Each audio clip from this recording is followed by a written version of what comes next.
Hi there. Welcome to Seeing the World Through Trifocals. I'm your host, Eileen. You know, years ago, my husband and I were guest instructors at a Baptist youth camp in Missouri. The course we taught was basically Christian drama. We started out by him standing at the front of the auditorium and saying, "Hi everybody, how you doing today?" Well, of course they replied, "Great, good, fine," so on. I was seated in the audience and I started mumbling, getting louder and louder as I said something like, "Fine. Of course I'm fine. Why would I be anything else but fine? All my life I've been fine. All my life it's been like Carter country. Handle it, handle it, handle it. You're like everyone else. You don't want an answer. You're halfway down the hall before I have a chance to answer. Bill, you already started the class and you didn't even wait for me." Bill stood there and looked baffled and mumbled, "What's going on?" And the class thought they were about to see a knockdown, drag-out, full-scaled argument. I yelled up at him, "You don't care. You don't really care. You don't want to hear an answer. You want to live your life and not be bogged down with anyone else." Do you know, when I was in college, my psychology class did an experiment on campus. We walked around the campus, and when anyone would pass us and say, "Hi, how's it going?" we would respond with, "Not too good. I just left the hospital. My best friend was murdered." Almost 90% of the time, the person kept right on walking and said, "Great, let's do lunch sometime." Now that's another thing. How do you do lunch? Oh well, that's another show. Anyway, Bill then apologized and he said, I'm sorry, honey, how are you?" "You don't want to know," I said. "Yeah, really? Well, in that case, I'm fine. Really, I'm fine." At that point, he introduced me as the other teacher and his wife, and the class realized that this was all part of the program. We went on to say that if you just stand up somewhere and say, you should listen to other people, most times it'll be just like this scenario, in one ear and out the other, as they wait for the end of the service, the class, or even the conversation so that they can go on with their life. But because we did it with a touch of flair, or in this case drama, in the future when they find themselves in a real life situation like this, hopefully they will remember to not just hear, but to listen. Teaching or just sharing your point of view is so much more powerful when there's a kicker. Something to help you remember. When you've got what you consider an important message to get across, and you want others to not only hear it, but to think about it, to take it to heart, and maybe respond to it, you've got to have a plan. My plan is my t-shirts.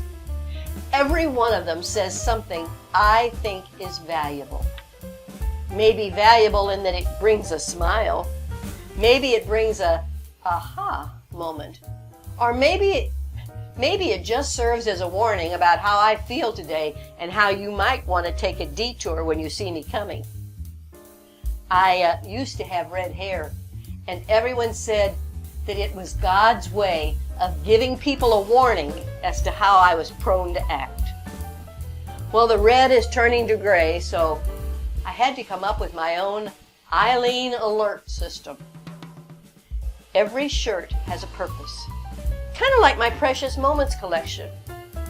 Although I have 100 figures, well, okay, maybe a couple hundred figures, maybe more.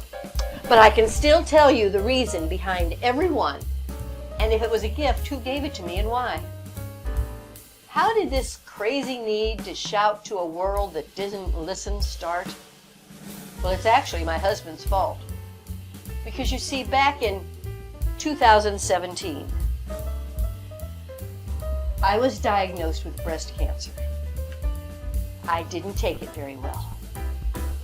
That's when my anxiety level took off, and I ended up with years of anxiety medicine and even an anxiety response service dog.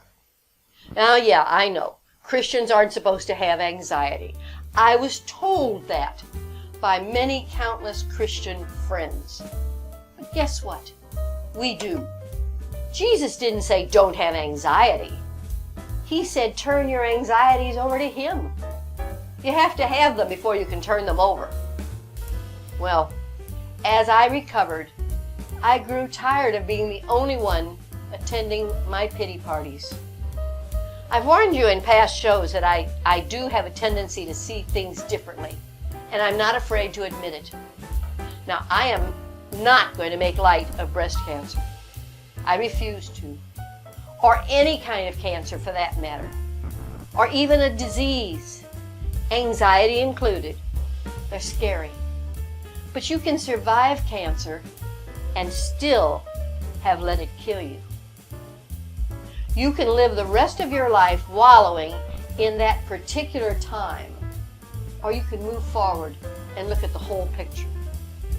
For example, the first step of my reconstruction surgery was to insert some expanders. They had magnets in them so that the doctor could find a little trap door as she, through the weeks, expanded my chest to the size I either was previously or what I wanted to be. My husband had put in a request for Dolly Parton size, but the doctor and I decided that the way I was before was probably good enough. One day, Bill and I were walking through Lowe's, and I burst out laughing. Now, he was used to my bursting out in tears, but not in laughter. He immediately turned to me and said, "Honey, are you okay?" I told him, yes, I was fine, but that I suggested he not take me down the nail aisle, as the nails might fly out of the bins towards my magnet, and then the store would accuse me of shoplifting when I walked out the door with a nail breastplate. He knew then that I was on the road to final recovery. I told him that as long as I was carrying my own magnets around, I didn't want to go on an airplane, because I'd never be able to explain to the TSA agent that I was perfectly harmless. Anyway, following the last surgery, I no longer had my personal metal detectors. So he asked permission to buy me a t-shirt. He had seen it a long time ago, but didn't think I was ready for it. Now he did, and he thought it would tell the world I was me again.